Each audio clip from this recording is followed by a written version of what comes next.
got to tell you, I'm so excited about this because I've known Mark, the brewmaster, for years, and he's a perfect combination of passion, and intelligence, and diligence, and he's just an amazing man. I can't wait to taste his new beers.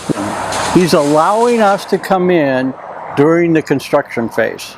We're lucky boys. We are lucky boys. And he's, what I understand, he's putting some stuff in the can right now. Yeah, let's check that out. Hey, how you doing? Welcome to Echoes. Cheers. I am so excited about this. I can't believe you let us in before it's all pretty and dusty. Oh, be my guest. It's just a lot of fun right now, just making beer right now. Well, that's what it's all about. Well, this place is huge. I love it. It's awesome. This is our Mirror mash filter. It's one of... I have never seen one before. Yeah, there's only 2 in Washington State. The other one's at Red Hook Brew Lab up in Capitol Hill. The next 2 closest are at Alaskan in Alaska and at Full Sail in Oregon. So they use 60% of all the beer made on the planet is actually brewed with a Mirror mash filter. But the reason we don't know about them much in the small craft industry is that they only started making the micro Mirror in like 2014, 2015. So we got one of the first ones. So and what exactly does this do? This takes the place of the normal mash regimen, which has a false bottom and a lauter sparge cycle. Right. So what you do with this, instead of just cracking the grain and then letting the water get to it and the enzymes do their work, you grind it all the way to fine powder with a hammer mill. It's like flour, and it's just a mash mixer. Our total mash is 20 minutes. Then we pass it through the mash filter. This mash filter, every single plate fills up. And then there's air bladders that squeeze out everything afterwards. Oh, just like a press on a wine press. Exactly. And these things pull open and you end up with dry, powdered grain at the end. And the best part about it is we get 99% extract from our grain. Say you must have incredible extraction, because normally when they crack it, they only get like 45% water saturation. Yeah, and a good brewery extract is 80, 85%, and we're getting 99, even sometimes 100%. Yeah, it's pretty amazing. In fact, I did a brew 15 years ago, contract brew at a local brewery in Washington State that had 18 barrels, the same exact beer I did here, 18 barrels. There it was 1,530 pounds of grain because I just dug up my recipe to see. Here it was 1,130 pounds, same exact recipe. Wow. That's how much more efficient it is. The downside is that because all the sugar's been removed, we can't find farmers to take it anymore because it doesn't have any sugar left in it. The cows won't eat it and the pigs won't eat it as food, or won't eat it as readily. They have to mix it with other things, sugar and stuff. So it's a pretty neat way to brew. One of the big advantages is that we can brew with any grain, literally any grain. We've done 100% rye beers on this. Well, that's hard. It's really hard. I mean, as a home brewer, you do half rye and you got a stuck mash. Yeah. For sure, you can do 100% rye. We've done 100% wheat many times. Some of the gluten-free guys have come and looked at it because they use millet a lot of times, and millet looks like chia seeds. I know. Yeah, and so they go through 4-hour sparges normally, and it'll take an hour on this probably, the whole total thing. I love it. So on a mash filter, you brew basically 1,000 pounds of grain, 1,100 pounds of grain every throw, and then you make the size of your batch depending on how strong of a beer you want. So on most like regular IPAs, we can do 20 barrels in that. The thing that makes it really nice is that it's so fast for doing repetitive brews. We could do 3 complete brews in just over a shift, like 9 hours or maybe 10 hours. 3 complete brews. Whoa. Because the mash sparge is so fast. That's so much more efficient. It's so much more efficient. So we can fill up a 60-barrel tank with this, with the same beer, with 3 brews. Or we can fill up 3 different tanks with 20 barrels, 3 different beers in the same day. So it's a really nice way to scale. Extremely efficient. You also use a lot less water. Yes, which is always important in these days. Yeah, it's really important. So, do you filter your water? We do not. We are blessed with wonderful water here in Paulsbo, and we get it analyzed every quarter because the numbers do vary from what the city tells you, because they just check it once a year. And ours is on the Big Valley Aquifer here, and then I send it off to Ward Labs and get it analyzed to see what the individual components are, because we do treat the water for some beers. Right. Yeah, we treat it, but no. Otherwise, you could only make a handful of kinds of beers. Exactly, or do what people have done historically, and you brew to the water you have. Right. Right. So, and most brewers do brew to the water they have, and we did for years. Now I've been starting to treat water, especially with, the new hazy IPAs, and you want to add a lot more hops than you normally would. Yeah. And to not make it bitter, you need to treat the water a little differently. But you don't add sugar to get your haze, do you? No. No. In fact, I don't make a hazy yet. Okay. So, but we do add sugar to the Belgians, but that's a whole different reason. Right. That's just to actually make a lighter, more palatable beer that can still be 10%.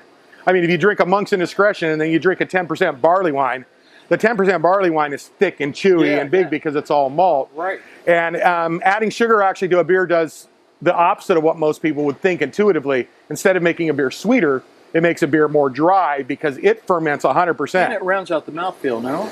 It does. It cleans it up and lightens it. There we go. Because what it does is it just adds alcohol, goes 100% to alcohol, and there's no residual sugar left behind. Oh. If you add more malt to make a 10% beer, you're only going to get 70% of it fermenting, and 30% is going to be left as residual sugar, which is body and thickness, and that's why barley wines are thick.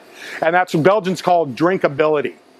So you can make a 10% Belgian ale with 15 or even 20% sugar, and it's got the same malt content as if it was maybe an 8% beer, but the alcohol is bumped up. It's a lighter beer, and the sugars actually add some really interesting esters, especially with Belgian yeast, that make some really nice flavors. Well, I've had a number of Belgian beers over the years and just absolutely loved every one of them. Better than what I've gotten from overseas, but then it's been shipped and stored and it's not fresh like your beer is. So yeah, I think that's a key point. I mean, doing Belgian styles in Belgium is wonderful, but you have to be so careful to get them in great shape. Yeah. Belgian beers do age well as long as they're treated well, but light and heat and everything else, can really destroy it. That's one reason we're actually kind of excited about cans these days, is because cans is a better package in a lot of ways, because it completely shields the product from light. Exactly. And especially for hoppy beers, light destroys beers faster than anything.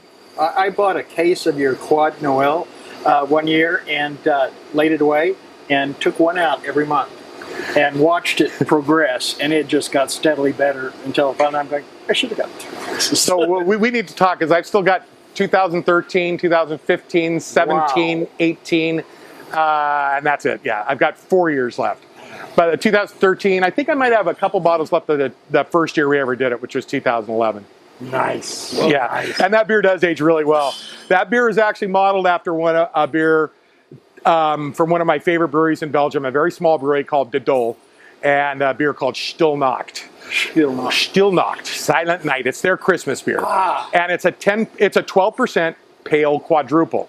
And people in America, they tend to really want styles to be styles, and that's it. And Belgians don't think about that much. So to us, we have to tell people what the style is, and then you always see on Rate Beer and on Untappd, it's not a quad. Quad should be darker, and it's like, so that's why I put pale quad. You could also call it a big triple, but at 12%. Yeah. Around the brewery, we used to call it Moat, for the mother of all triples. I like it. I like it. Yeah, we'll be doing it again this year. In fact, I'm brewing it next week.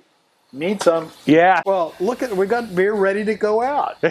I like it. Yeah. Okay. So we've been canning today. We've been canning the double IPA. Well, I like what you're doing, so keep doing it. Thanks. So what do we have over here? We've got... So here's the brew house, and we've got the big giant tall one is the hot liquor ton. Right. And that holds 45 barrels. So that's really sized so that we can do 3 batches in a row. Okay, yeah. It's an interesting hot liquor ton. It's different than most. Most are jacketed and with steam jackets to keep them warm. Well, the engineers at Specific Mechanical that worked with us on designing this brew house realized that even when you jacketed a hot liquor ton, you would still have stratification in the tank with different temperatures at different places. So you needed to have a pump to circulate it anyway. Absolutely. Well, if you're going to have a pump to circulate it anyway, you don't need why not just put a heat exchanger and then put just an insulation around it instead of steam jackets? So we started thinking, well, yeah, but what size heat exchanger would you need? Turns out the engineering shows that it's only that big. And I can heat 45 barrels of water in that thing. I turn on the boiler at 5 o'clock in the morning, and I'm ready to brew at 8. Nice. Yeah. It'll heat that 45 barrels. 45 barrels. Yeah. So that's a lot. So over here we have 60 barrel tanks. Now, Houston, this brewery was a production brewery, production facility, so it had 60 barrel tanks lined all the way up across here. Yeah. But this is a different model now, and we're going to be doing a tasting room Right. and much more local distribution. Tap room. So for a tasting room, what you really need is much smaller batches. I can't do 120 kegs.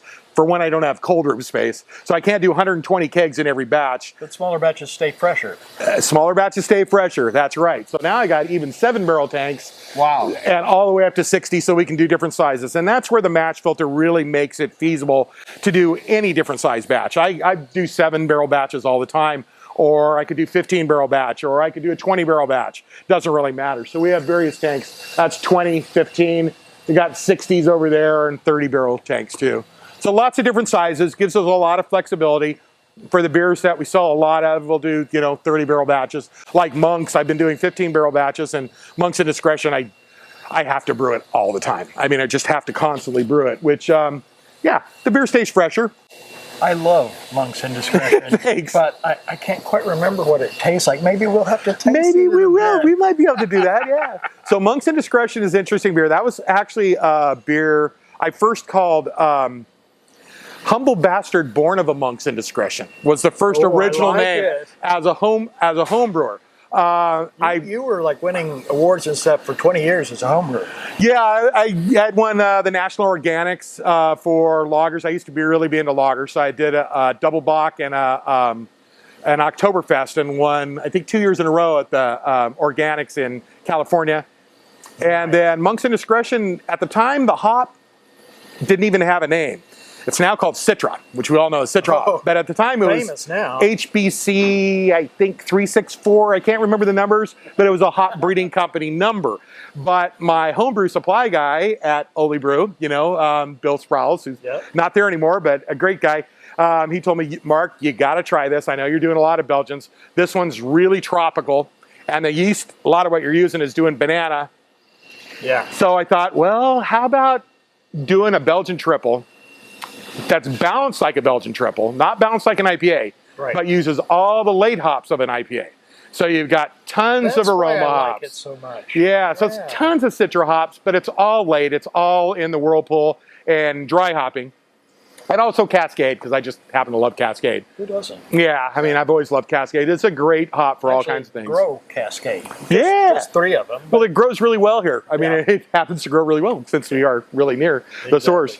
So the guys in my homebrew club tasted the beer, and they kept saying, "You got to make this commercial." So I kept refining batches into it. For your day job during that time? During that time, I was a computer game developer. So I first worked as a programmer at Sierra Online starting in 1987. Worked on a game called Codename Iceman. And then after that game, I ended up running the programmers group there. We had about 100 programmers working on different games. And then we split up into a team concept where each team had all of the people on the team, and I ended up running that studio in Oakhurst. And then they moved me up here to Seattle to run the core games group. So at that point, I was running 4 different groups throughout the country doing computer games. So didn't do computer games until about, well, actually, even when we first started the brewery, I was still doing them. I was doing for MTV then, and I was 1 week every month. I was in Manhattan with them. And 3 weeks, I was sitting here in the office acting like I was working. No, I'm kidding. I was doing work. I was working really. Yeah, but this is so different. It's so different. You see what you're working on. You see the end product. You're doing it with a small team. I mean, this must be satisfying as hell. It really is. I mean, for the last now 2 years, been brewing just over a year now at Echoes, and it's been 100%. By myself. I mean, have volunteers that'll come in and help me can and help me label, but as far as the brew house, it's been just by myself, which is really interesting. But I think honestly, during COVID times, I was the luckiest person in the world. I had a job where I didn't have to talk to anybody. I got to order all my stuff. I got to work on what is, I think, one of the best breweries in the state as far as the equipment goes and the design. And it's just a lot of fun to get to really learn this system and work on it by myself. It was pretty fun. I think that the efficiency of your brewing operation here and the equipment that you have just takes you light years above other craft distillers. And then your knowledge and your incredible palate. I mean, damn. The thing that's really cool about this brewing community is, as tight-knit as the brewing community is in Washington State, and I'd say even in the Northwest, it's even tighter in Posebo. Nice. I mean, everybody here are friends. Everybody here will do anything for anybody else. If somebody runs out of something, nobody's going to say, well, that's my competitor. We don't consider ourselves competitors with each other. We consider the competitors to be Budweiser, Coors, Miller. And they are. Right? They are. They're the competition. Seltzer is a competition. Oh. I mean, honestly, as much as I like it and as much as I love it in our state, cider is a competitor. And you know, there's really not much you need that Kitsap doesn't have. And now we're getting, I mean, unbelievably good fine dining here. Great beer, great wine, great beer bars, which we didn't used to have back then. We used to have to go over to, you know, Browers or Stumbling Monk or, you know, something in Seattle to hit a good beer bar. Now we've got plenty of beer bars here, you know, really good beer bars and good beer restaurants. So, yeah, I think people have really woken up to it here. It's been fun. It's been fun watching the industry grow out here and the people that are involved. Just really great people. Brad and I got to design this sort of from scratch with a blank piece of paper. In fact, we tore this building down to bare metal, cut out the floors, re-poured the floors, put the floor drains in, and just had a blank piece of paper to start with. That's what I'm so impressed with. I mean, the whole vision, it's beautiful. It's a luxury.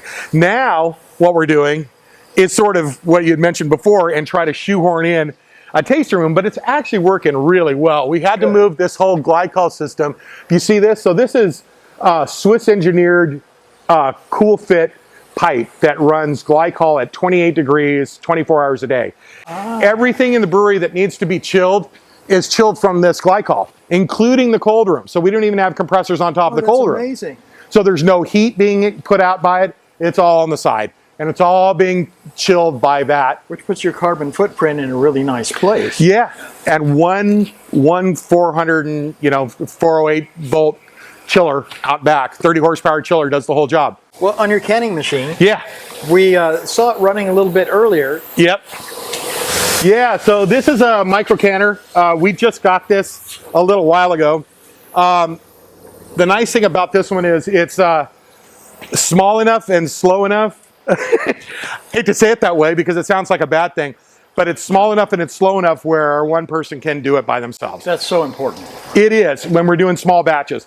That said, it's usually way better to have a couple people like we did today. Right. 2 or 3 people is even better, but one person can do it. And if I want to just do 10 cases of something, say I'm brewing a 7-barrel batch. Right. Okay, I could do 30 cases and still have 8 kegs. People say, well, do you not like hops? I love hops. I love hoppy beers too. I like all kinds of beers. It always disappoints me when somebody tells me, I only like dark beers, or I only like this kind of beer, or whatever. I'm just like, would you say that about food? I mean, really, would you say, I only eat beef?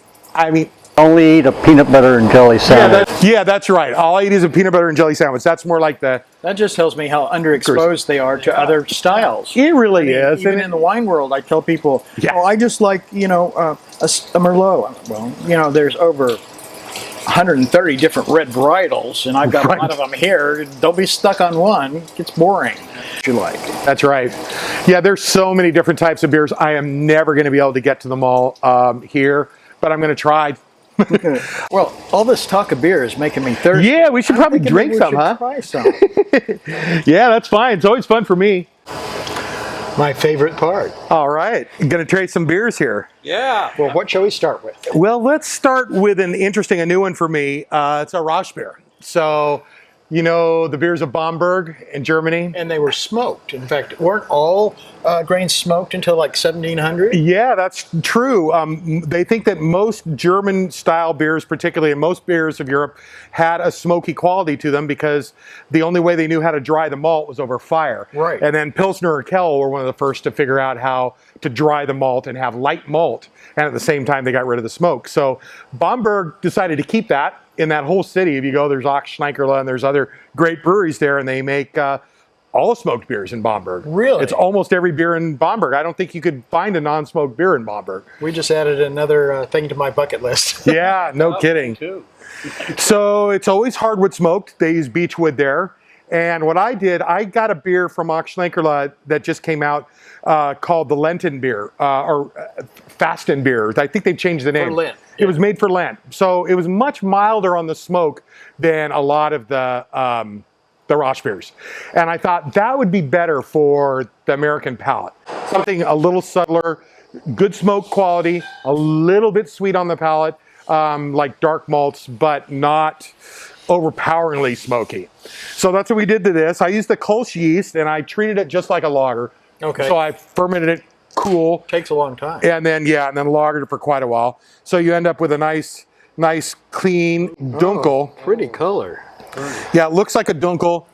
Basically tastes like a dunkel. All the malts in here are dark. There's no light malts in here. I'm giving myself a short one since I've had it. And it's dark Munich. A new malt that I've just seen called Bohemian Pilsner Dark, which is interesting. A dark version of a dark Bohemian Pilsner.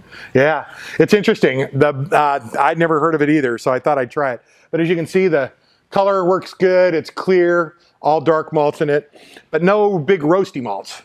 So it's all done with dark malts, and the smoke is subtle. Pick up the smoke, but it's not overpowering. It's not dominating. It's just a component in the whole. Yeah, and you get the nice sort of sweet, dunkel-y malt character too coming through. And this is only 5%. And I don't do many beers in that range, so I wanted to do something interesting. Whoa. I normally spit, but I had to swallow that.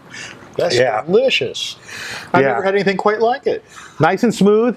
Tastes like a lager. So beautifully balanced, and yet you got smoke on the finish and smoke on the nose initially. Yeah. Yep. I love it.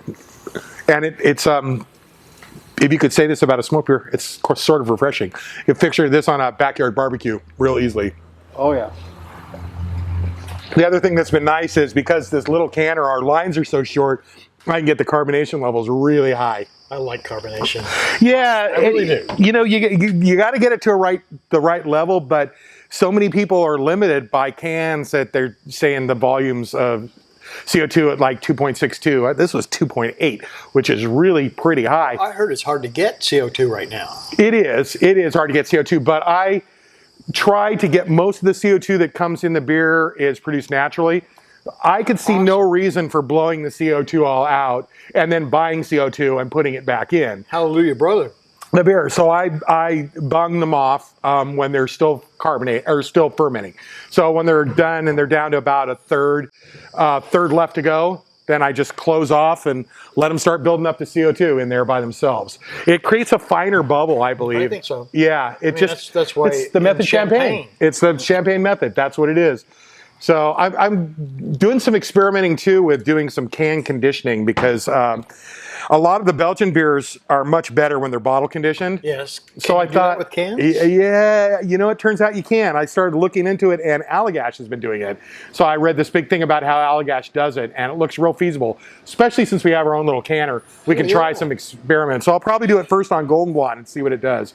But there's some nice things that happen when you have a little bit of fermentation that goes in the can. One is that anytime you can, you get a little bit of oxygen, for sure. Oxygen is the bane. Yeah, it degrades anything, but particularly beer. So if you put a little bit of yeast in there, or leave a little bit of yeast in and add a little bit of priming sugar and let it ferment in the can just a tiny bit to get that last little bit of carb, it'll eat up all the oxygen too. Perfect. So now you have no oxygen left in that package. And you get the carbonation levels that you couldn't have gotten maybe with the canner alone. With the finer bead, the finer bubble, and you also get no light getting in there. Exactly. I'm very, very So I'm thinking for Saisons, it'd be perfect because Saisons should be bottle conditioned. They just should be. They always have been traditionally. And I hate to put, squirt CO2 into a beer and then put it in a can and call it a Saison. It's kind of like, it's not right. It's not traditional. So I'm going to try to do the Saison with bottle conditioning.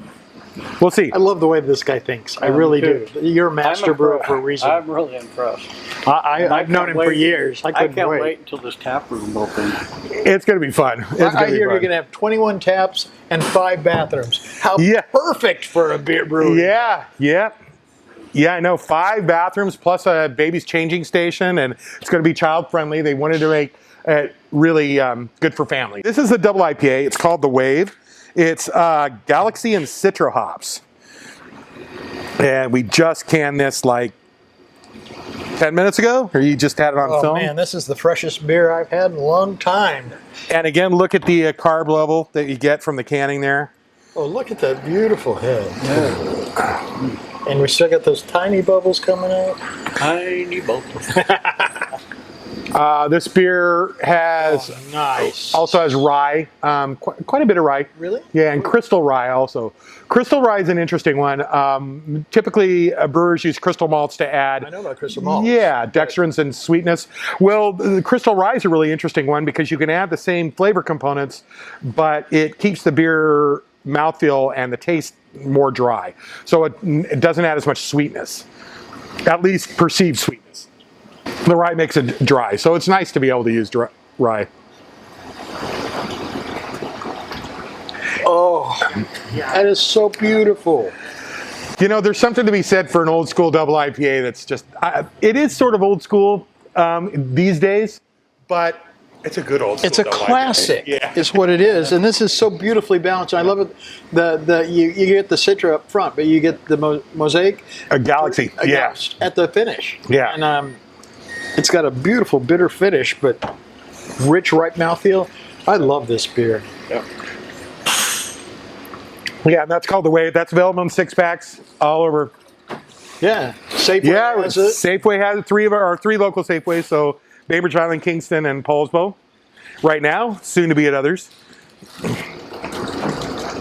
All right, so let's move on to the Belgians. I love Belgium. So this beer, my idea was to make a blonde like the blondes I'm used to in Belgium. They're an easy drinking beer. Not particularly strong by Belgian standards, 7-ish to 8-ish. But the ones I like had a unique flavor and were very drinkable. And so this is the Golden Blonde. Reason it's called the Golden Blonde was because in making it, it turned out to be a little darker than a blonde. Yeah. And I started calling it a Golden Blonde just because that's what it looked like. Yeah. And we decided to like the name. So it does have a little coriander, but not enough, I think, to actually pull out the distinct flavor. We used to centrifuge. This is not centrifuge. This is all naturally bright. So when people tell you the hazy beers are unfiltered, tell them that's just a bunch of hype. This is unfiltered. That's unfiltered. You don't need to filter to clarify. To make a hazy, you have to work hard to make a stable haze. So people are actually adding things to make it hazy. Like sugar. Yeah, well, yeah, and flour and wheat and oats, and you add that stuff to make them hazy, and then you go around telling people that it's unfiltered. It's kind of a little bit misleading. Not everybody does that, but some do. So, little hints of coriander. Yeah, I picked that up right in the mid palate, but it's got such a ripe, rich mouthfeel, and yet it's not heavy at all. It's very well balanced. Nice and easy to drink. Tasting on the finish. It's probably the malt. I mean, the hops too. So I do something that most Belgian brewers don't do. I added a lot more late hops. So Belgian brewers typically will add a bittering hop and maybe a tiny bit at the end. I use quite a bit of hops in the Whirlpool. Again, I just wanted to change the profile of just that one yeast. The other thing I do with this beer, the yeast that I use is very, very temperature sensitive. You can make all different kinds of flavors just by varying what temperature you ferment it at. So this beer I actually ferment at about 64 degrees, whereas Monk's I ferment at 70 degrees. And that 6 degrees makes a big difference in the amount of esters that you get. So this beer ferments slower. It's almost like lagering an ale, but it's like slipping into a silk bathrobe. I'm telling you, it's so beautiful in texture on the palate. I love it. And again, the natural carbonation, just you can't match that. Just the nice little fine, tiny bubbles.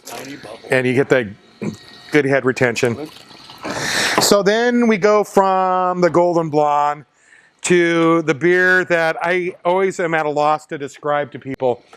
This is not what I would call a Belgian ale. It's a Belgian-American hybrid. And the reason why is that no Belgian brewer would ever put this much American hops in here. So, yeah, then I guess that's the Indiscretion, the Monk's Indiscretion. So it's got a lot of Citra hops, all at the end, so it's not bitter. The idea was to create a beer that's balanced like a Belgian triple. When I say balanced, I mean the bitter to sweet ratio is like a triple, but it's extremely hoppy. So like a not hoppy or not bitter IPA. Us West Coast boys, we like hops. Yeah, we do like our hops. And especially Citra. The thing about Citra is that it's so tropical anyway, and this yeast is all about bananas. And so you mix bananas with the tropicalness of the Citra and then the Cascade just to give your overall nice. And you end up with a beer that smells like no other. You can pretty much tell Monks in a glass from anywhere. And it's 10%. Do something in this beer that a lot of people don't understand. And in fact, I think there's the Food Babe wrote about how bad it is and horrible that people add, I don't add corn sugar, but they're adding corn sugar to their beer as if that ever makes it into the person's system. It ferments. No. Yeah, so she's misleading people. If you add sugar to a beer, it does the opposite of what you think it would do. Most people would say that will make a beer more sweet, but it doesn't. It makes a beer less sweet because it ferments out. 100%. Dry. So this beer just look at drinks this like beer, an 8%. You can't tell how wonderful. Drinks like an 8% or 7%, but it's 10%. It's a full 10%. There's an interesting little thing about the 10%. Most of the distributors are scared to death about the 10% on the label because rule of thumb has always said that that's where the tax break happens and you have to start paying like 5 times the tax. Right. It's not. If you read the actual regulations, it says 8% ABW, alcohol by weight. Okay, so they don't do it based on alcohol by volume. So our alcohol by weight is less than 8%, but the ABV is 10%. So I did this, like years ago to actually test this. So I put 10% on all. The distributors have a fit with it. They think they're going to have to pay the higher tax rate, but they don't. And if anybody ever comes and asks me about it, I'll show them the records to show it's not 8% ABW. It's less. Well, I got to tell you, from being in the retail end of this business, people love 10% beers. You get a premium for those. As well you should, because it takes more ingredients. It does take more ingredients, and traditionally it's been thought that the tax rate is higher there. That's where it breaks.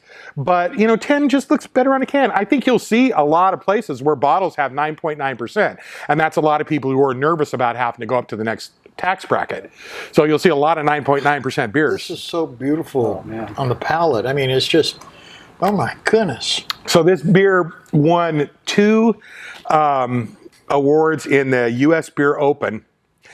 It won a gold medal 2 years in the Anything Goes category because they didn't have a category for it. They didn't have a category for it. Yeah, now there is a Belgian-American hybrid. Unfortunately for me and Monks, that one is Lafrique always wins it. So Lafrique is like sort of the standard by which the Belgian Americans are judged. So people will, you know how Americans are when they're judging beers. This needs to be just like this beer or it's not good. I saw a review of this recently on Untapped. Fantastic beer. Love this beer. Never had a beer I like better. But it's not a Golden Strong. So they marked it down and gave it 3.5 points instead of 5 because it wasn't a Golden Strong. Well, first of all, who told them it was a Golden Strong? I don't think I did. They just thought it was. Somebody told them it was a Golden Strong. And so they thought, that's what I'm judging it against. So it needs to taste like this certain beer. And Belgians aren't like that. I mean, you go to Belgium and every beer tastes totally different. And you're not going to see them saying, this beer isn't taste like that other one. It's not supposed to.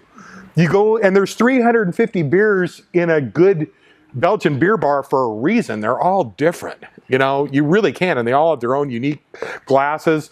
It's really amazing to sit in a bar in Belgium and order a beer, and it's almost all bottle culture there. There's very little draft. And you order a beer, and they say, well, would you like another beer while you wait? Because those glasses are being used right now. We only have 4 of those glasses, and they're being used. So you're looking over at the other table and going, well, are you going to drink that again? And most people will go switch to another beer. So you usually have 350 choices. Yeah, exactly. Stick with one. Exactly. Like a little kid in a candy store. Oh, it so is. Belgium is just like that for beer people. It really is. Have a little goat on front. Now it's probably going to be used. This has been so incredibly knowledgeable and fun, and I've always had so much respect for you, even more now. Yeah. So thank you. Thank you Cheers. for having us. Appreciate it. Thanks for coming, guys. It's been fun. It's not often I get to drink at 11 o'clock in the morning, but hey. What other time is there?